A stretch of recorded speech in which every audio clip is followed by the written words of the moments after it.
Moving to question number 46. All the following substances react with water. The pair that gives the same gaseous product is. तो ये reaction based question है alkali metals और alkaline earth metal से।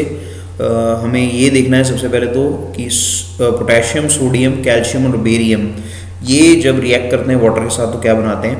देखिए potassium, sodium ये दोनों alkali metals हैं। जब आप इन्हें पानी में डाल देते हैं तो they release hydrogen and form their corresponding hydroxides.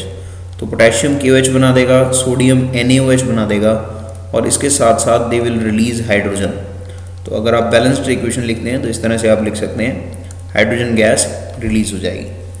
अब same is the case with calcium and barium. Calcium को जब आप पानी में डालेंगे तो it will form it's corresponding hydroxide like this and will release hydrogen. इसे बैलेंस कर देते हैं, यहाँ पे 2 वाटर आ जाएगा। Same is the case with barium. Barium जब पानी में आप डालते हैं तो बेरियम जो है अपनी हाइड्रोक्साइड बना देता है और हाइड्रोजन को रिलीज करता है। तो S block elements they release hydrogen जब आप उन्हें पानी में डालते हैं। अब हमें ये देखना है कि पोटेशियम सुपर ऑक्साइड को जब आप पानी में डालते हैं KO2 तो क्या होता है।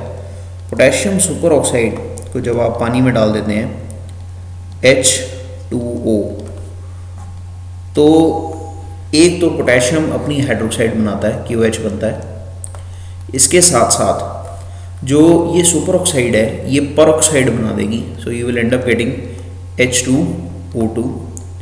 सो पोटेशियम जो है इसके साथ साथ ऑक्सीजन जो है, मतलब पोटेशियम ये जो सुपर ऑक्साइड है इसके साथ साथ ऑक्सीजन भी यहाँ पे रिलीज हो जाएगी। अब इस इक्वेशन को हम बैलेंस कर देते हैं।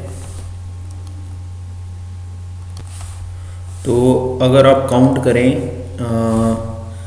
राइट हैंड साइड पे हाइड्रोजन्स हैं 3 और यहाँ पे लेफ्ट हैंड साइड पे हैं 2, तो यहाँ पे 3 लगा देते हैं और यहाँ पे अब जो हाइड्रोजन्स हैं ये हो गई हैं 6। तो इसे पूरा करने के लिए यहाँ पे हाइड्रोजन के सामने 2 लगा देते हैं, यहाँ पे भी 2 लगा देते हैं। तो ये आपके पास हो गया हाइड्रोजन बैलेंस हो गया। पोटेशियम अब 2 हो गए हैं तो यहाँ पे भी 2 लगा दीजिए। अब ऑक्सीजन काउंट करेंगे तो यहाँ 4 हैं, यहाँ 3 हैं, total 7 oxygen left hand side में है। राइट हैंड साइड पे देखेंगे 2 + 4 6 और 2 8 ऑक्सीजन है। तो आप ऐसा करें यहाँ हाफ लगा दें तो यह 1 हो गई ऑक्सीजन, 7 ऑक्सीजन हो गई। अब सभी एलिमेंट्स बैलेंस हो गए हैं।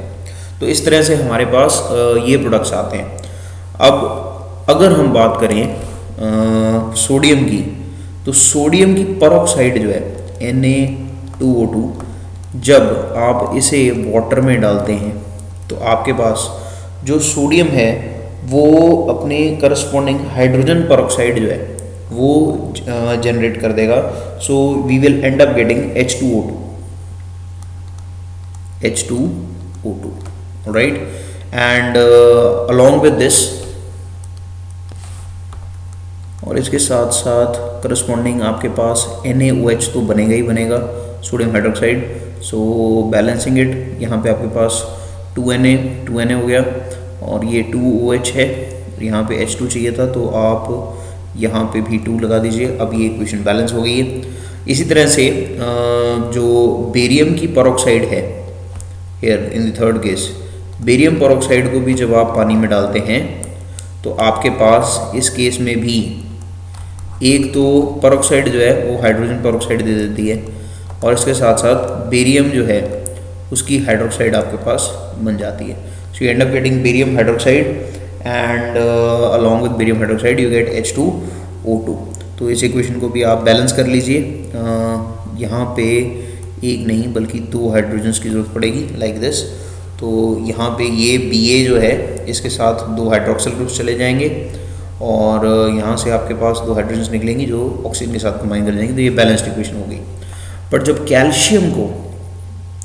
कैल्शियम की जो हाइड्राइड है इसे जब आप पानी में डालेंगे तो होगा क्या कि इस केस में कैल्शियम जो है वो अपनी हाइड्रोक्साइड बनाएगा और हाइड्रोजन गैस तो रिलीज करेगा ही करेगा क्योंकि ये पानी में आयनाइज हो जाएगा हाइड्राइड जो है, और ये हाइड्रोजन जो है ये भी कंबाइन करके हाइड्रोजन गैस दे देगी। सो ये and up getting 2 hydrogens here. तो इस तरह से आपके पास यहाँ अगर आप 2 लगा दें तो ये इक्वेशन बैलेंस हो जाती है।